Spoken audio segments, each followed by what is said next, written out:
Nabi lagi di penghuni neraka, bolehkah kami jalan-jalan ke situ? Nabi bilang, sini mako. Bagaimana caranya? Gampang. Kami dari surga bikin jembatan, kamu juga dari neraka bikin jembatan. Oke? Setuju? Setuju. Lelang proyek. Keluar pemenang tender. Waktu pekerjaan 3 hari.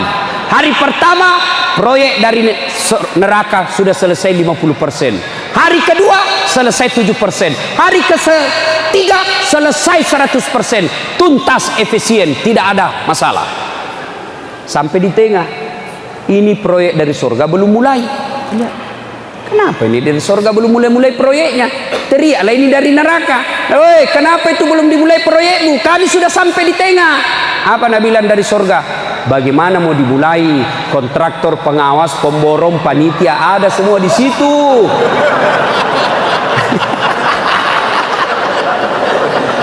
Di sini Pak Imam dikasih tidak nak tahu pakai kalkulator, salah hitung ibesnya. Dan sudah bilang orang, alhamdulillah waktu saya cerita ini Nabi bilang anggota DPR, selamat saya. Pernah tongki dengar ceritanya anggota DPR di akhirat? Pernah? Masuklah Pak Imam, masuk Pak Imam dalam surga. Wih, enaknya ini surga. Tiba-tiba dia lihat, kenapa banyak anggota DPR di dalam surga ini? Nah, di negara aku banyak ditangkap KPK korupsi. Dia lihat, ku tahu semua ini. Kenapa bisa ada di sini nih? Dia pergi protes sama malaikat. Malaikat, kenapa banyak ini anggota DPR di surga ini? Di neraka banyak ditangkap KPK merampok. Apa dia bilang anggota malaikat? Jangan kau ribut, reses gini. Sebentar lagi dia pulang.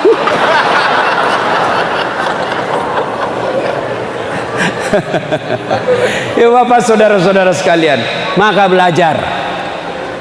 Masyarakat Sorowako kalau mau maju, belajar.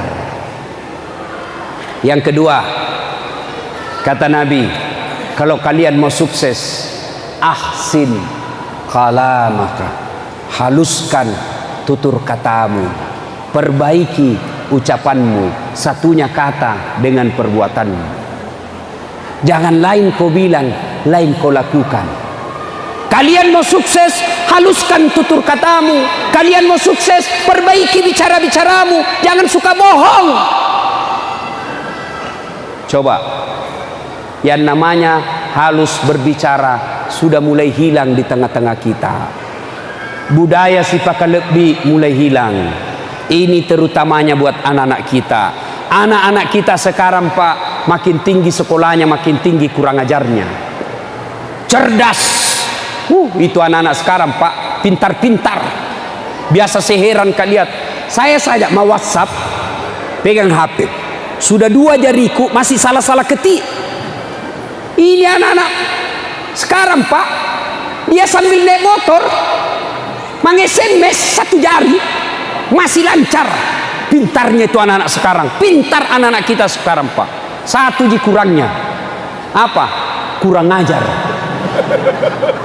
Anak-anak kita sekarang tidak ada lagi tata krama sama orang tuanya. Mau keluar rumah tidak ada lagi pamit sama orang tuanya.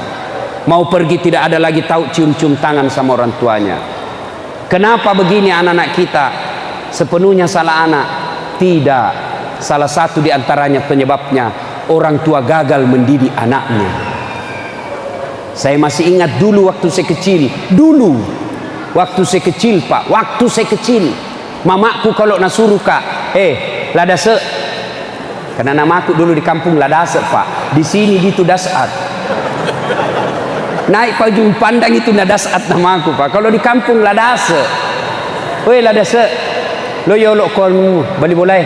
Piko dulu tetangga nak, pinjam ko pancinya. Itu ibuku ajari Kak. Duduk ko dulu, baru ko bicara. Jangan kau bicara sambil berdiri. Tuh orang tua dulu diajari anaknya begitu. Cara duduk pun kita diajari. Begini caramu duduk nak. Sudah itu baru bilang kok tabe puang. Indrengim dok ku pancita. Duduk baik-baik baru kau ngomong. Tidak cukup sampai di situ, Pak. Ibu saya selesai dia suruh begitu, dia cek and recheck. Ketemu sama tetangga, dia tanya itu tetangga, maga-maga mau nak ladasa. Bagaimana dia bicaranya? Baik ji. Itu orang tua dulu, Pak. Sekarang kita ajar anak tak begitu. Hilang semua itu pendidikan. Dulu. Kalau mau makan anak tak, apa Nabila mamanya? Jangan kau dulu makan nak. Belum pulang bapakmu. Tunggu bapakmu dari sawah, kau makan sama bapakmu. Berdosa kau kalau sisa kau kasih bapakmu makan. Dulu. Sekarang anak-anak makan sisa matana ikan nasi panging bapaknya. Sisa bekas-bekas tangannya itu nak kasih bapaknya.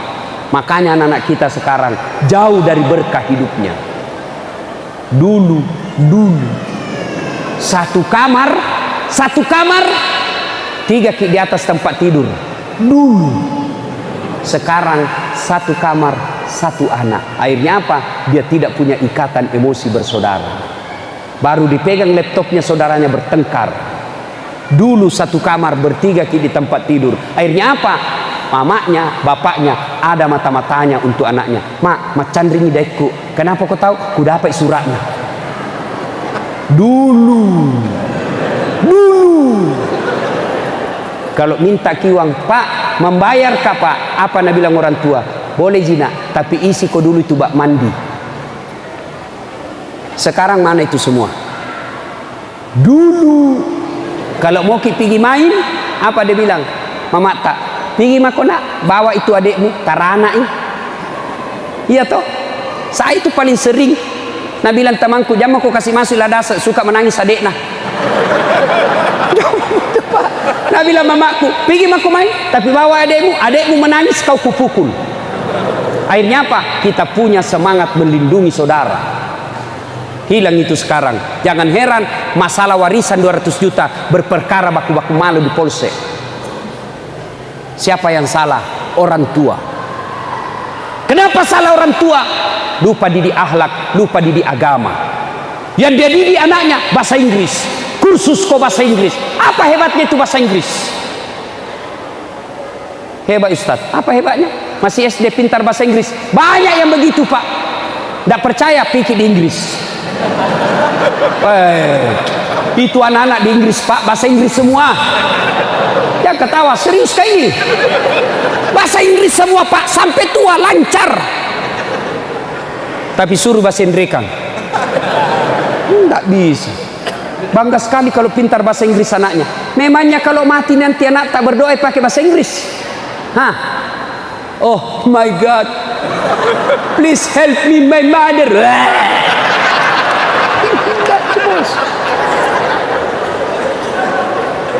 Kita bangga kalau anak tak pintar ini, pintar itu, tapi kita tidak bangga kalau anak tak pintar baca-baca doa. Ini gara-gara orang tua.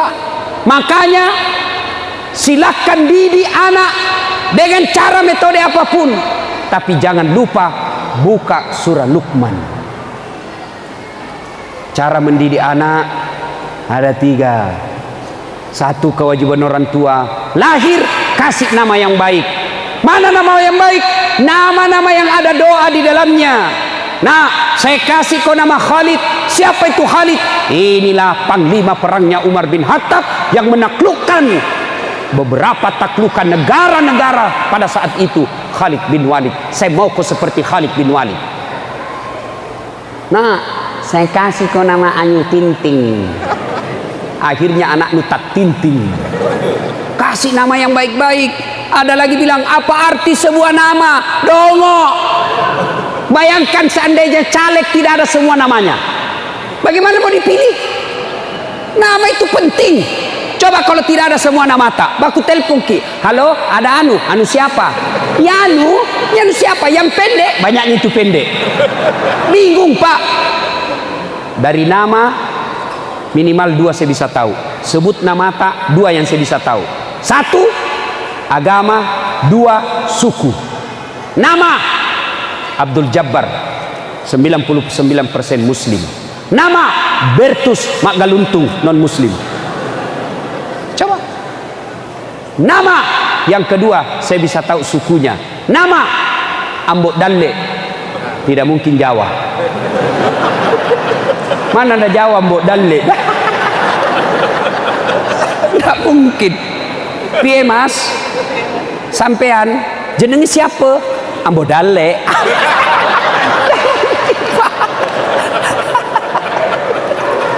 Kalau Jawa Margono, Sutioso, Jokowi.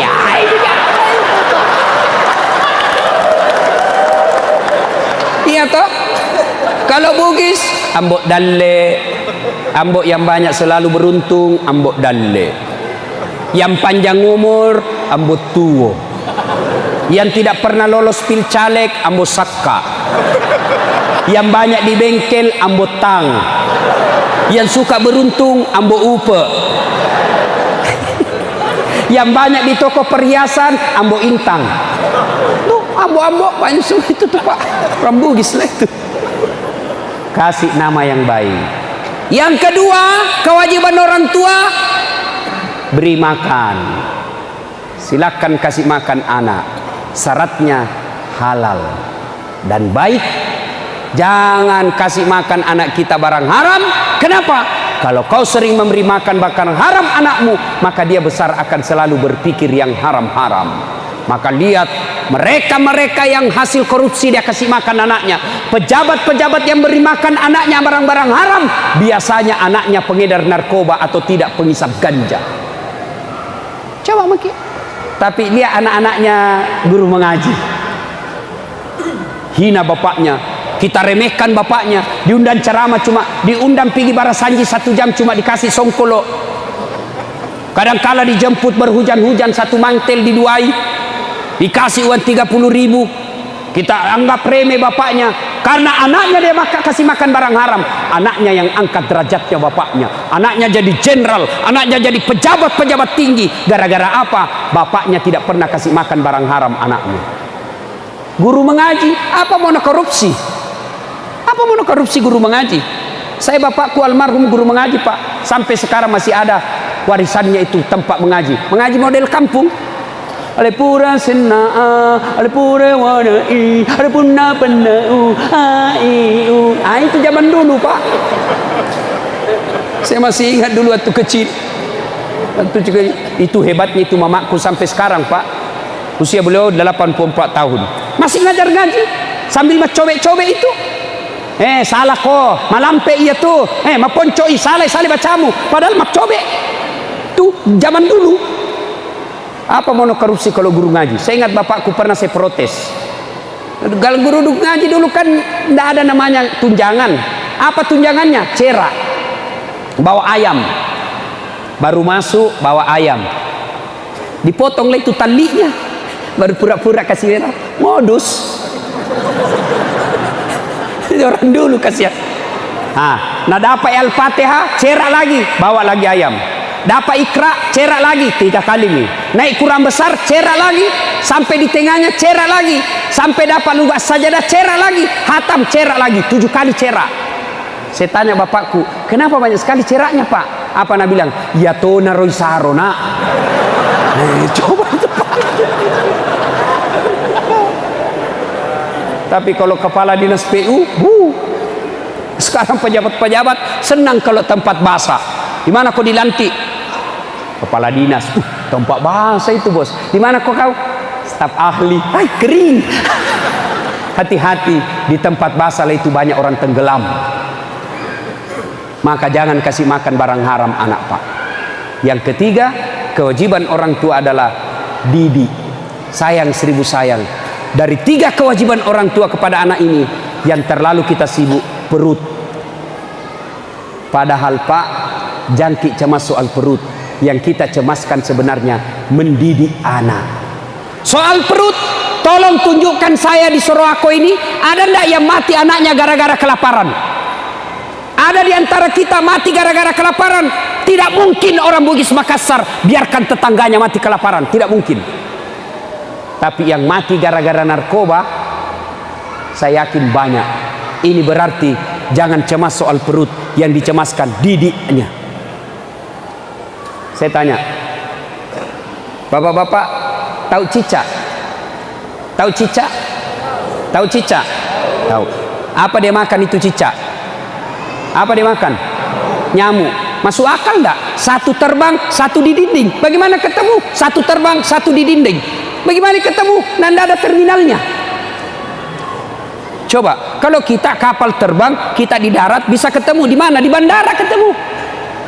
Ini cicak di dinding, nyamuk terbang. Bagaimana bisa ketemu? Tidak mungkin. Tapi Nabila lagu tak zaman dulu. Cicak-cicak di dinding, diam-diam merayap, datang seekor nyamuk. Nyamuk yang datang, Pak. Nyamuk yang datang. Tidak Nabila lagu cicak lompat ke nyamuk. Tidak. Setengah mati kasih itu cicak kalau dia lompat. Boleh nyanyi, Pak. Tidak usah cemas soal perut, Allah yang ngatur. Itulah enaknya lagu-lagu dulu, Pak. Lagu-lagu dulu bagus. Ibu-ibu lagu-lagunya dulu bagus, itu lagu-lagunya ibu-ibu. Pulangi suaminya, nah sambut lagunya Umay Rama. Bila kamu di sisiku, hati rasa syahdu. Tenang perasaannya suaminya. Marah lagi suaminya, menyanyi lagi. Insaflah wahai manusia, bila dirimu bernoda. Itu ibu dulu kalau menyanyi goyang juga tangannya sama kepalanya. Dialah pengasih dan penyayang kepada semua insan. Itu lagunya dulu ibu-ibu. Sekarang lagunya ibu-ibu apa? Yo ayo, yo ayo, yo. Ayo poligami.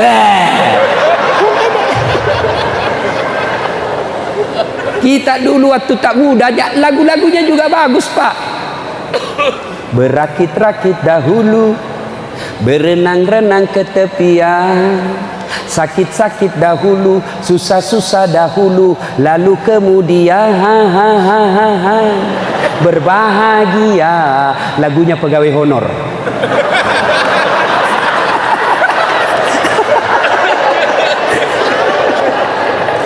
Nah, ibu bapak saudara-saudara sekalian, ya, ini yang kedua, ya, ahsin kalamaka, haluskan tutur katamu, didik anak-anak kita berbicara yang baik, tahu dia sopan santun. Yang ketiga, kata Nabi, kalau kalian mau sukses, silul arham, sambungkan persaudaraan, jangan kalian berpecah belah. Wa'tasimu bihablillahi jami'an wa la tafarraku. Berpegang teguhlah kalian kepada tali persaudaraan agama Allah dan janganlah engkau bercerai-berai. Itu selalu diingatkan. Jangan kalian berpecah belah. Silakan berbeda pilihan, silakan berbeda partai, silakan berbeda ormas, tapi jangan kalian berpecah belah. Apalagi di tahun pilpres sekarang, jangan kalian berpecah belah. Hindarkan dulu perbedaan ormas, tinggalkan perbedaan baju, tinggalkan perbedaan partai. Mari satukan kekuatan Islam untuk membela agama Allah. Tolong Bapak Ibu sekalian, kalau selama ini Bapak milih partai gara-gara proyek, tahun ini tolong selamatkan agama Allah. Pilih karena membela agama Allah. Kalau nanti mati mendadak ki Pak, nah tanya ki Tuhan, kenapa pada saat bisa menang partai penista agama di negaramu? Saya bilang sudah, miku kasih tahu Tuhan, dia tonji kepala batu. Mana itu kepala batu? Seret ke sini. Dapat mau kok, si mau kok. Bapak saudara-saudara sekalian, jangan berpecah belah. Wa'tasimu bihablillahi jami'an wa la tafarraqu. Mari rapatkan, Pak. Satu yang paling ditakuti orang yang tidak senang dengan Islam, mereka musuh-musuh Islam. Satu mereka yang dikhawatirkan apa? Ketika umat Islam sudah menyatu. Dan itu dimulai dari sholat berjamaah. Makanya saya di Makassar ada, saya punya komunitas namanya Suling Subuh Keliling. Kalau sholat Jumat sudah ramai seperti sholat Jumat, maka itulah masa kejayaannya umat Islam. Ingat Mesir, Turki kembali menjadi hebat karena mereka memulainya mengajak masyarakatnya datang berjamaah di masjid. Maka saya senang dengan Wakil Bupati Kabupaten Luhut Timur. Berapa hari saya bersama beliau, setiap pidato tidak panjang. Saudara-saudara sekalian, mari datang ke masjid. Beliau bahkan pakai istilah, di Luhut Timur ini banyak orang tuli, banyak orang buta. Kaget, masa banyak orang buta? Masa banyak orang tuli Luhut Timur? Nah, baik semua matanya ini. Ternyata beliau katakan tuli. Kenapa? Karena dipanggil azan dengan keras, hayya 'alas shalah, pakai menara sampai 10 km kedengaran itu hayya 'alas shalah, tapi mereka tidak dengar, tidak datang ke masjid. Tuli.